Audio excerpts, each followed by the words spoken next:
तो कल बीजेपी ने अपनी बाकी बची सूची का भी ऐलान कर दिया है। बाबुल सुप्रियो टॉलीगंज से उम्मीदवार बनाए गए हैं। क्या कहना है उनका, ये सुनते हैं।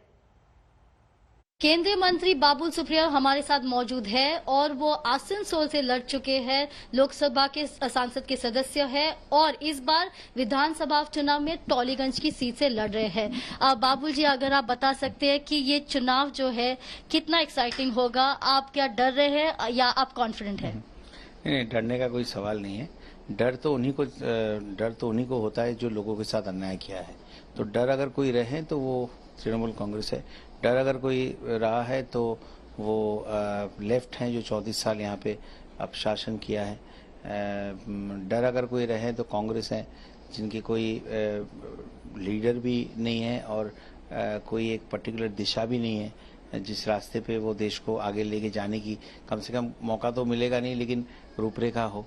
और हम बहुत खुश हैं कि हमें माननीय नरेंद्र मोदी जी जैसे एक हमें मार्गदर्शक, लीडर और इंस्पायर करने लायक एक ऐसे हमें पर्सनालिटी मिली है।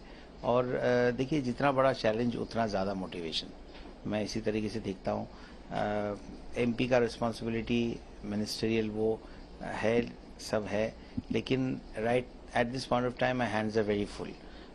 टॉलीगंज में मुझे जो दायित्व दिया गया है, मैं पूरी तरीके से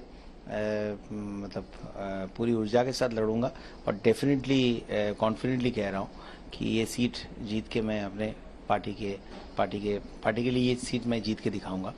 और आसनसोल जैसे आपने मेरे इलाके की आपने बात की है, जिक्र की, वहाँ पे भी 7 सीटें हैं, तो 7 असेंबली सीट्स है, वो भी रिस्पॉन्सिबिलिटी रहेगा, लेकिन 2 अलग फेज में है, एक में 4th में है, एक 6th फेज में है। तो I have 8-9 seats to kind of and plus campaigning in other parts of Bengal. So BJP इस बार डेफिनेटली जो ममता दीदी की जो टिरनी रही है, जिस तरीके से बंगाल को उन्होंने बंगाल के ऊपर अन्याय किया है, तो पिछले 10 साल से हर दिशा में उन्होंने जो अन्याय किया है, परिवर्तन के नाम से, उन्नयन के नाम से जो लोगों को उन्होंने डराया धमकाया, जो और पीछे लेके चले गए, जो हमारा देश जो आगे जाने की जो रास्ते में चल रही है माननीय प्रधानमंत्री जी के, उससे बिल्कुल स्पीड ब्रेकर, रोड ब्रेकर की तरह वो खड़ी हुई है। तो हम डेमोक्रेसी की हत्या, लोग वोट नहीं दे पाते हैं, तो वो सारी चीज़ें हम बंगाल को लौटाना चाहते हैं, वो वैल्यूज़ लौटाना चाहते हैं। ये पॉलिटिकल डिस्कोर्स नहीं हो सकती है और उस दिशा में आशुल परिवर्तन जो है, असली परिवर्तन जो है और अच्छे की तरफ परिवर्तन जो है, बुरा परिवर्तन क्या हो सकता है वो ममता दीदी ने दिखा दी है, बंगाल ने देख ली है।